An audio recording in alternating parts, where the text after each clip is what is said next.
Welcome to the Verbalizers podcast. We started this podcast because we want to support the great music and hard-working musicians of the underground, as well as being a place for you to discover new great music.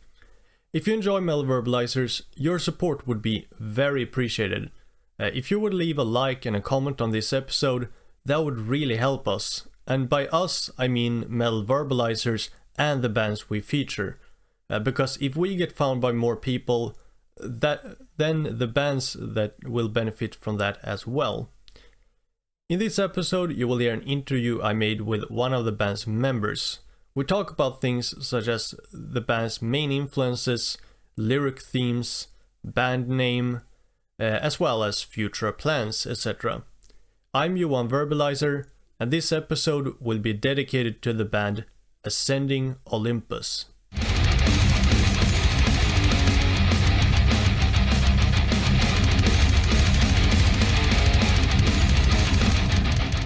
Alright, so I guess we could start by having you introduce yourself and your band a little bit. First of all, thanks for having us. My name is Andreas, and I am the vocalist of the Greek thrash metal band called Ascending Olympus. We've been pretty much a new band. We started in 2019. And in 2023, we released our first album called Frontlines. Right. So you said that you started 2019. If you want to, I guess you could also elaborate a little bit on how the band started. Of course. It was an idea that I had for several years, and I was trying to put that up, in my head, like sound-wise, lyric-wise, and I tried to find, the right members to be able to be a strong team, to do that. And after certain lineup changes, we released our first album on 2023. It was the first album of the band called Frontlines. It was released as a co-production with Drakkar Productions, and we have released two singles and two video clips for that. And concerning the music, it's a combination, I would say, of several stuff. It has definitely a death metal flavor due to the vocals. But other than that, there are several things inside, like typical thrash metal, riffing and drumming, like fast stuff. And also certain groove parts that remind bands like Machine Head, Sepultura, and of course the godfathers of the genre like Bolt Thrower, Unleashed, The Haunted, bands which I really, really love. And after that, again, we had some lineup changes, and now we are with a brand new lineup the last 3-4 months.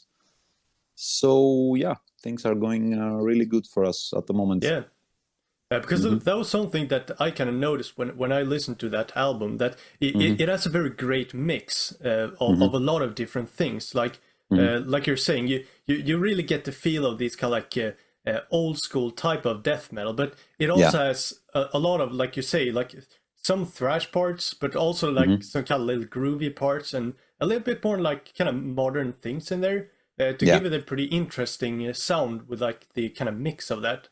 That's something I really enjoyed when I heard it. Oh, thank you.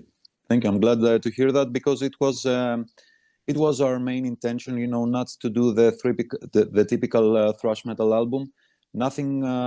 Nothing against that. I mean, we deeply respect the bands that stay loyal to the roots of the genre, but we wanted to do a thing a little bit different for us, first of all, to enjoy the music and to be interesting to the ears and the mind of the listener. So that doesn't mean, of course, that we did the perfect record, okay? Definitely not, but I think it's for a first attempt. I think it's a really decent work. Yeah, for sure. for sure. So I guess we could discuss a little bit more about the kind of influences. You mentioned a few bands like Bolt Thrower and Sepultura. Would you like to kind of delve into that a little bit more? Yeah. I mean, the music of the album was collective work with certain previous members. And I mean, the previous drummer brought a lot of stuff concerning bands like Exodus, really traditional, thrash stuff, heavy stuff with, really intense guitar, riffing. Yeah.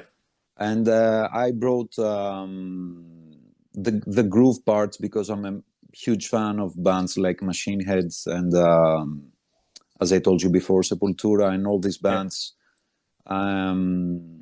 So yeah, that and also I think that makes this album interesting, at least in my humble opinion, is the fact that we have a lyrical content that it's not again the typical thrash metal references. So besides the music, I think lyrics also give a lot to the whole flavor of the album. And concerning the lyrics, one of our biggest influences, because I write all the lyrics, my one of my biggest influences is band like Unleashed. I have a huge respect for these bands, both lyric wise and sound wise. And the whole thing of the album is it has to do with war, but we can elaborate on that, if you want, for the lyrics part and the whole. Sure. Well, it's it has to do with war and not because that is also very. It might make someone skeptical, in these times that we live. Why about war? Yeah. But I don't have war on my mind, like only the real battles or several stuff, and also certain songs were inspired by historical facts and defensive battles. I have to say that defensive battles that took place, in the time back in the ancient times, and the whole spirit is a spirit of resistance and a spirit of like the rotting Christ, quote, like the famous non serviam, something like that. And of course, several internal battles that we give everybody and everyone has to give with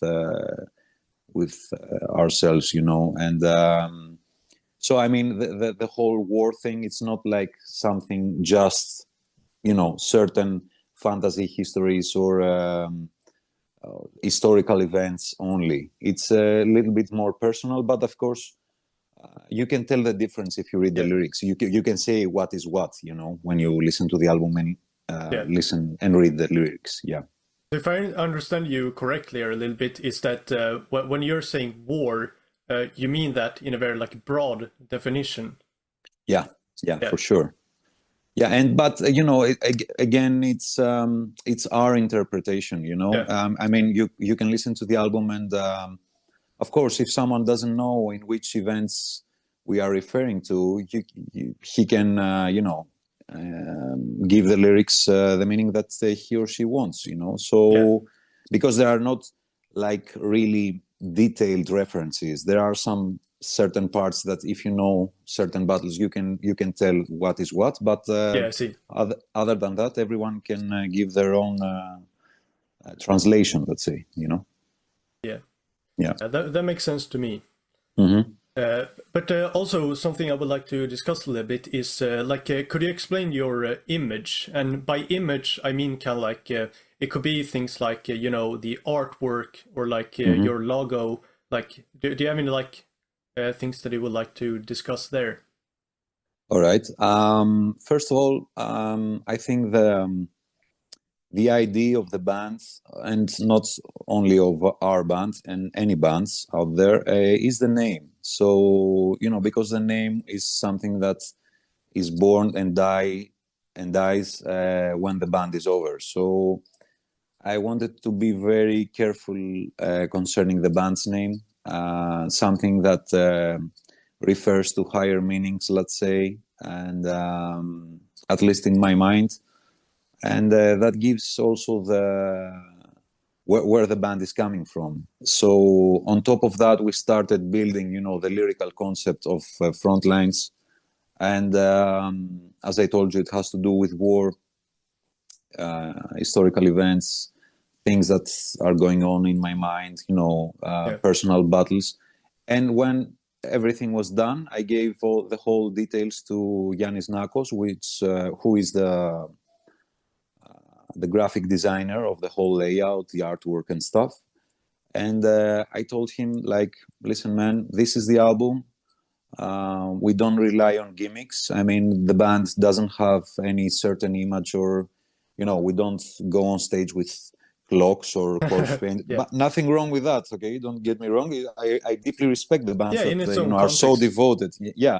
Yeah. It's just, we put a black t-shirt, black pants, our boots, and we hit the stage. So the music must speak by itself. So Yanis, because he's a friend of the band, let's say, he knew exactly what I was talking about, and he told me, listen, man, if I can have a free pass, just don't give me any instructions, just let me do my thing.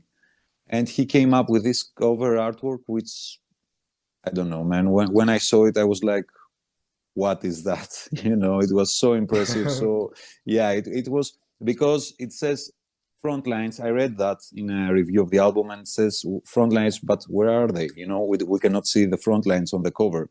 So the whole idea was like, you are the front lines at the moment. When you're staring the cover, you just see a head and no one is there. There's only one tiny figure, if you see on the right, on the bottom right of the cover artwork. So I thought it was a brilliant idea. Yeah. And it circled the whole image, let's say, of the band. And I mean, I think the music must speak by itself. Again, nothing wrong with the bands that have a certain image, death metal bands, black metal bands, but we don't rely really much on that. I mean, the whole atmosphere must be built within the music. Yeah, that makes a lot of sense. But it's kind of like we're saying that I think that has to do with context more than anything. Yeah, for sure. I mean, again, you build certain atmospheres. You try to, at least. I don't know if we succeed that, but you try to put, you try to tell a story, basically, and that story must be a really good combination of really strong music, really good production, really good delivery, and strong lyrics. So that by itself builds an image, let's say. You know what I mean? Like, you see also Unleashed on stage. They don't have anything on them. They just have a jacket or a vest, and I mean, it's kind of like you're saying that it's kind of like that idea of letting the music speak for itself. And that makes sense also, of course. Mm-hmm. Yeah. At least that's what we try to do. I mean, and give as much as good performances as we can. Being really good on stage. That's our main goal. Then I was going to ask you a little bit about the lyrics. We have already spoken about the lyrics a little bit, but is there something more you want to say about the lyrical themes of the band? Yeah, I mean, there are certain songs that really, again, as I told you before, someone can really tell what's going on. Like for example, the song "As the Ground Trembles," the first song of the album, speaks about how the small boys used to be raised in ancient Sparta, and it gives this specific war tone, let's say, you know, like let's go to battle. And I mean, it's thrash death metal music, so basically when you see a mosh pit, you know, a really big mosh pit, Yeah. it doesn't differ very much from a battlefield, you know what I mean? So that was Yeah. that was the main idea. Let's say, like come on, join us, we're gonna have a good time, and we're gonna steam out, and we'll be happier when the concert is done, both Yeah. us on stage and you down. And yeah, this song, I mean, has a specific subject. Also the song Death Will Come From Above, which was our first single, speaks about the Battle of Salamis, and how this battle was won, and how they went to take you know, to the Oracle of Delphi to get you know, the prophecy. Or the song Hell Is In My Eyes speaks about Achilles and his tragic end, and basically what he sees is hell is in his eyes, you know. But there are free subjects, let's say, on songs like Fatal Nightmare, which speaks about treason and betrayal, and someone can, you know, give to this song any definition that he or she wants. So yeah, there are here and there stuff, you know. I see. Yeah. Mm-hmm. So yeah, then you were speaking also a little bit about the band name, Ascending Mm-hmm. Olympus, what it like means. But is there something else you would like to add there? Well, it was to be honest, it was initially I wanted to be a song title. I didn't have a band name yet, but I was Right. writing lyrics, you know, and I kept that as the last song of our debut album that was about to be, you know, created. Yeah. And I thought that you know, it combines too many stuff to be left as a song title. And Yeah. also, I must give credit, it was a combination of the lyric that gave me this inspiration was a Dimmu Borgir lyric from Yeah. their latest album Ionian, which says I'm not sure about the song, but it says in a certain part, ascending the highest mountain. And then I Right. had, you know, I really loved this lyric, and then I had Olympus on my mind, and it clicked, you know. Okay. Okay. And then it was kept as a song title, and then I said, you know, it's way too strong for me to be left as a song title, so Yeah, I this will see. be the band's name. Yeah. Yeah. Right now, it escaped my mind, but I know there was another band that I heard about that had a kind of similar thing about that the Mm-hmm. band name was actually initially supposed to be a song name, but Oh, ended okay. up being the band name. Right now, I forgot the band, Mm-hmm. but I've heard that before. So Yeah, yeah. that's a very interesting thing, and like you're saying, it Mm-hmm. makes sense when you're describing it like that. Yeah. I think a lot of bands had that, you know, and it's really, really interesting. Yeah. Yeah. Yeah. So I guess the last question I have, I guess, Mm-hmm. is about the future. What are Mm-hmm. your plans for the future? If it's about releases or shows or something like that. All right. Yeah, there are a lot of plans ahead. First of all, as I told you before, we have a new lineup,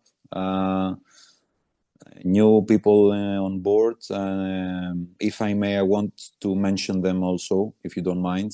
No, go ahead. Yeah, we have Konstantin Jajas on guitars, really a great guitar player. He plays also in another band, his band called Red Rainer. We have Romanos Kiadas on the bass, who also plays for a really historical death metal band, a Greek band called Sickening Horror, and he also plays in another band called All Sins Undone. And on drums, we have Thodoris Piperidis, who also is an old train of the scene here.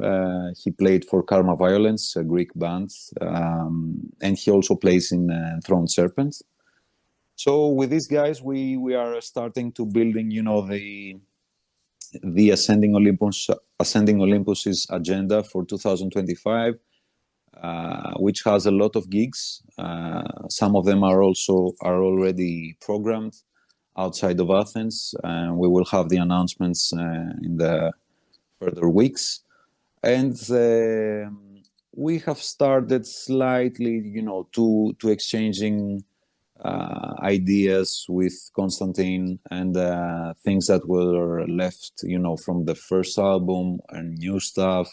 But we are really we are doing baby steps at the moment concerning the pre-production of the second album. Whenever we are ready, we will announce everything. So yeah, at the moment it's way too early, to be honest. Yeah, I see. So I guess the literally the last question, I guess, is if you have anything that you would like to add or something else that you would like to say before we wrap up.